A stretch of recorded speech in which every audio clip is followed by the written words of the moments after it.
13, 11, 10, 60.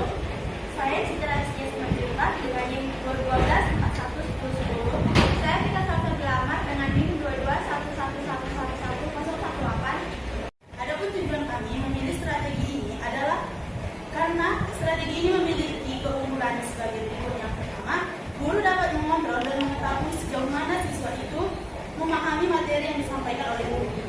Lalu yang kedua itu, strategi ini dapat digunakan dengan jumlah siswa yang lebih besar. Lalu yang ketiga, strategi ekspositori ini sangat efektif apabila materi yang dikuasai itu cukup luas dan waktunya terbatas. Maka strategi ekspositori ini sangat cocok digunakan dalam menyampaikan materi berpuisi karena siswanya yang cukup banyak. Adapun tujuan kami membuat video ini adalah untuk memenuhi tugas KKN dari mata kuliah Strategi Pembelajaran Bahasa Indonesia yang diambil oleh dosen Dr. Anda Rusdiana Siregar, MPD, dan untuk mengimplementasikan strategi pembelajaran ekspositori dalam kemampuan berpuisi siswa.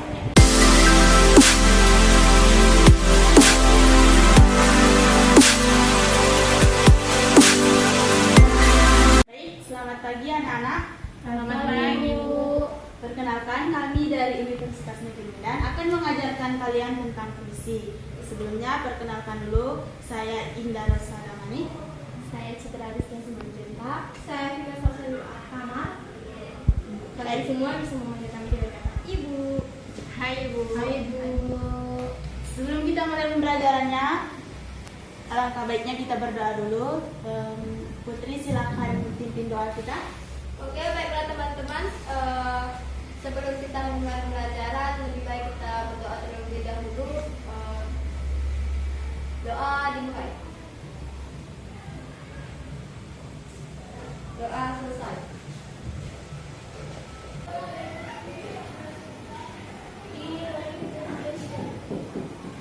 Nah, ada yang udah tahu tentang puisi?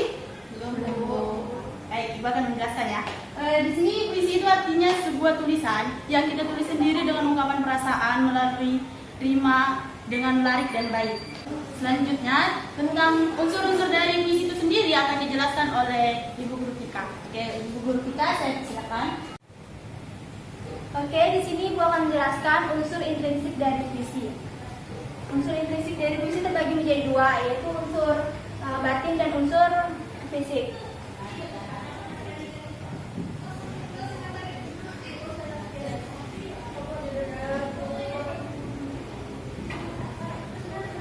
Unsur batin yang pertama ada tema. Ada yang tahu unsur batin dari tema ini apa? Pengertiannya? Arti dari sebuah puisi, Bu. Apa? Arti dari sebuah puisi. Tema ini menjadi penentu penyair untuk menemukan diksi dalam sebuah puisi. Yang kedua ada rasa.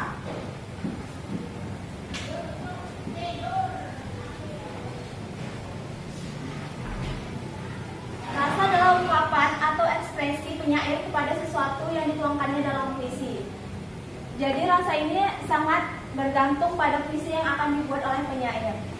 Yang ketiga itu ada nada. Nada itu adalah bentuk sikap penyair terhadap pembaca. Nada memiliki kaitan erat dengan suasana yang akan penyair tuang dalam puisi yang mereka akan buat nantinya. Yang keempat, itu ada amanat.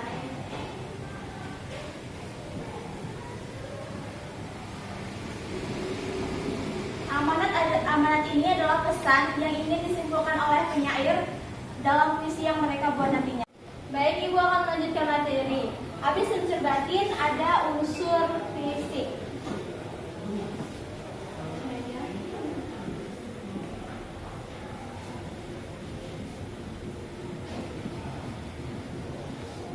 Unsur fisik yang pertama ada diksi.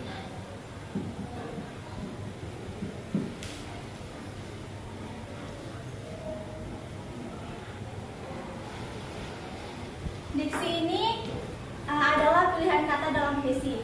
Diksi itu terbagi menjadi dua fungsi. Yang pertama fungsi ekspresif dan yang kedua fungsi estetik. Fungsi estetik ini adalah fungsi yang dapat memperindah puisi, sedangkan fungsi untuk mempermudah pengungkapan penyair dalam puisinya. Yang kedua ada rima.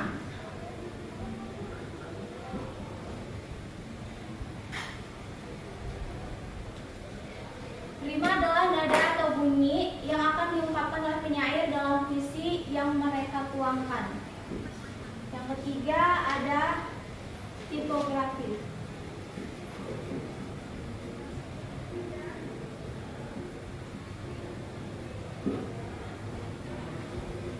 Tipografi ini adalah wujud estetik pada bentuk puisi. Biasanya muncul pada puisi dalam baris dan juga bisa muncul dalam puisi yang berbentuk fragmen-fragmen. Yang keempat itu ada imaji.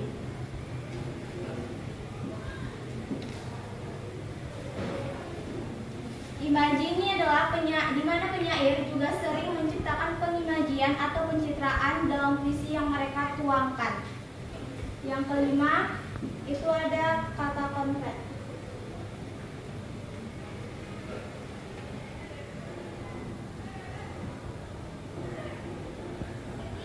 Kata konkret ini adalah keinginan penyair untuk menggambarkan sesuatu secara jelas, terwujud, dan konkret. Yang terakhir itu ada gaya bahasa.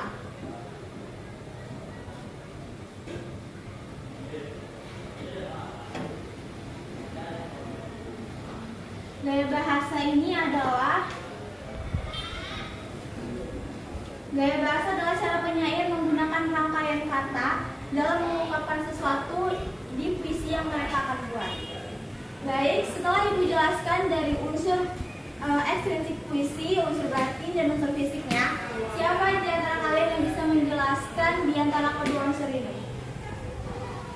Saya, Bu. Baik, Nurul. Baiklah, saya akan menjelaskan kembali mengenai apa yang saya pahami mengenai unsur intrinsik dalam puisi. Yang saya pahami itu mengenai unsur batin. Nah, unsur batin itu kan tadi ada 4, yaitu tema, rasa, nada, dan amanat.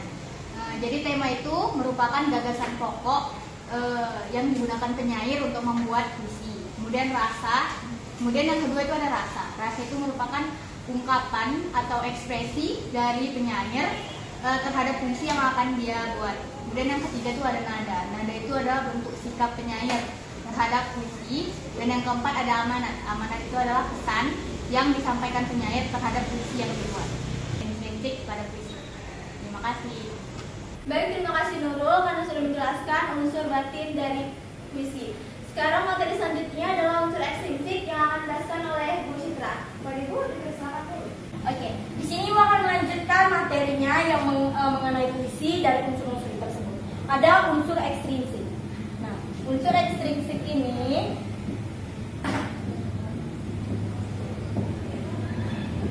itu dia ada 3 unsur. Yang pertama itu ada biografi. Lalu yang kedua itu ada sosial. Dan yang ketiga itu ada nilai. Nah, biografi ini biasanya itu berhubungan erat dengan latar belakang dari penyair. Lalu sosial itu berhubungan erat dengan masyarakat. Dan nilai itu berhubungan erat dengan kayak pendidikan, ekonomi, sekolah-sekolah gitu. Jadi unsur ekstrinsik ini yang melatar belakangi adanya puisi. Jadi jika seorang penyair itu ingin membuat puisi, harus ada apa alasan dari penyair itu membuat puisi tersebut. Jadi ada latar belakangnya, itu biografi. Lalu itu ada sosial dan juga ada nilai. Baik, terima kasih. Iya. Sekianlah materi yang Ibu sampaikan mengenai unsur-unsur dari puisi. Jadi untuk anak-anak semua, tolong dicatat ya materinya supaya minggu depan Ibu akan tanya kepada kalian dan melihat catatan kalian. Baik, Bu. Jadi sekianlah materi yang Ibu sampaikan mengenai unsur-unsur dari puisi tersebut. Untuk itu di sini Ibu meminta kepada anak-anak sekalian yang ingin membaca puisi atau mungkin Ibu akan tunjuk yang ingin membaca puisi sesuai dengan unsur batin, fisik, dan unsur ekstrinsik. Apakah ada anak sekalian yang ingin membaca puisi? Kepada Putri, saya persilakan.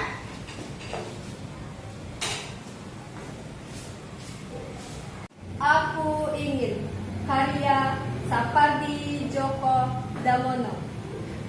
Aku ingin mencintaimu dengan sederhana, dengan kata yang tak sempat kuucapkan, kayu kepada api yang menjadikannya abu. Aku ingin mencintaimu dengan sederhana, dengan isyarat yang tak sempat disampaikan. Awan kepada hujan yang menjadikannya tiada. Terima kasih. Tepuk tangan untuk Putri Ajari.